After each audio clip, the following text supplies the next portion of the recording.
I think in sales, many people think that sales is all about getting that end result and getting the dollar. And it is. Everyone is in sales to reap the benefits and to make, I suppose, substantial income and to find that work-life balance. If you have a belief, and I think for me, when you enter a sales transaction or you're looking at something in that selling environment, if you believe in what you are actually doing, you will actually get the rewards that you are aiming for. You really have to have that passion in what you're doing.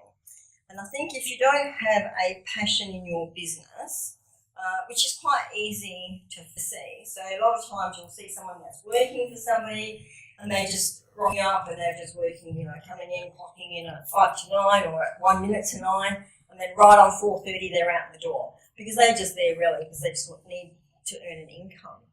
So they probably don't have the passion that maybe the owner has for that business.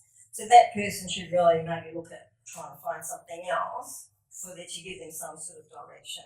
If you have a belief in your business, you really, it helps you to grow.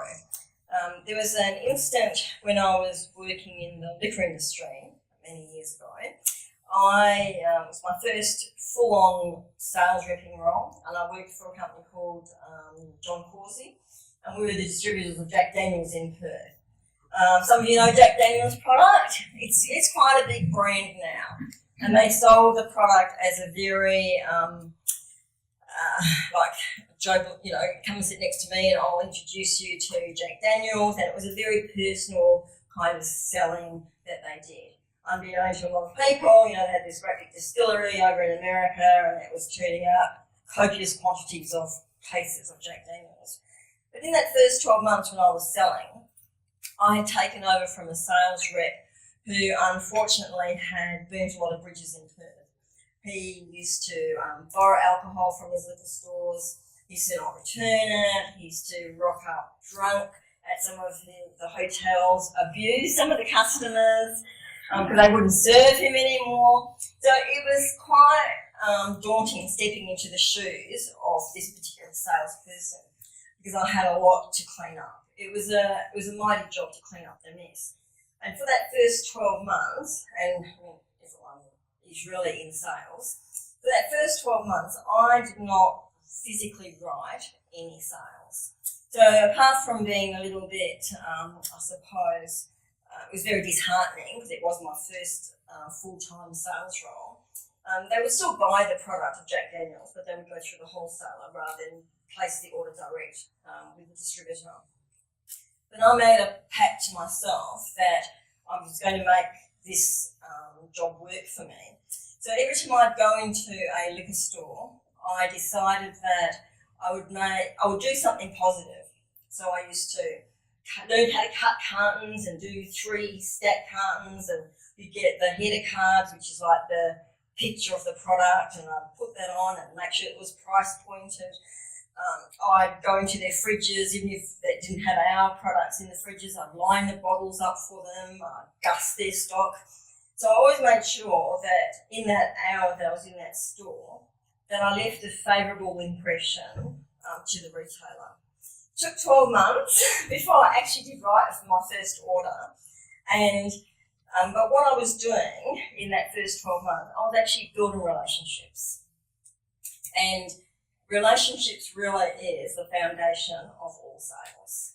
And after that, the sales, I won't say it became easy because there's a lot of products out there, there's a lot of competition.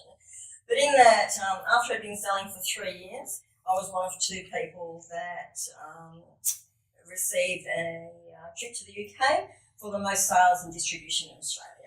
So all that work that was done initially, and because I had that belief that, I could do this, it really changed, I suppose it changed my attitude towards trying to get things done quickly.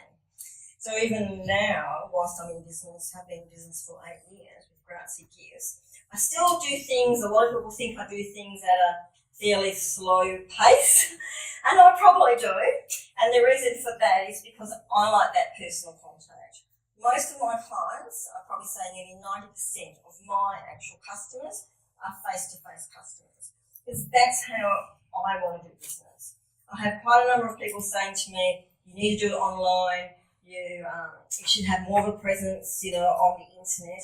And yeah, I do have a slight presence on the internet, but that is not how I physically want to do business. And I'm sure I'd probably get a lot more sales if I was to go down that path.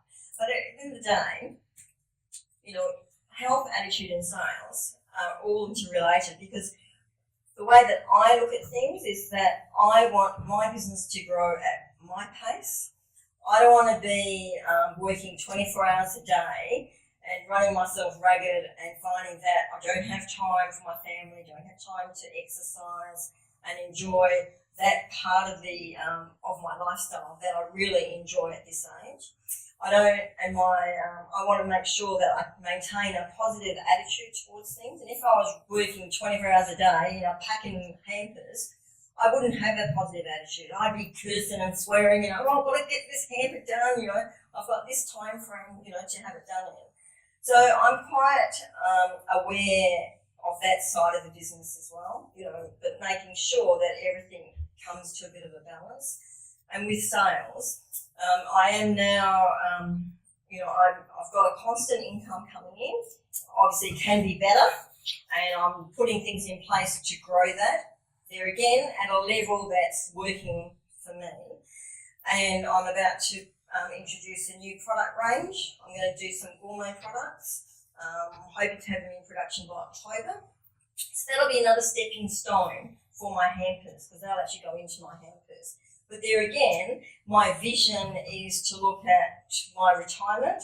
So over the next few years, hopefully with the gift hamper business, it's growing at a level that I like to see it growing, and I may be able to off-sell that, but I'll still have another product to keep me going. So the way I look at business, I really see that health, attitude and the sales area are all interconnected.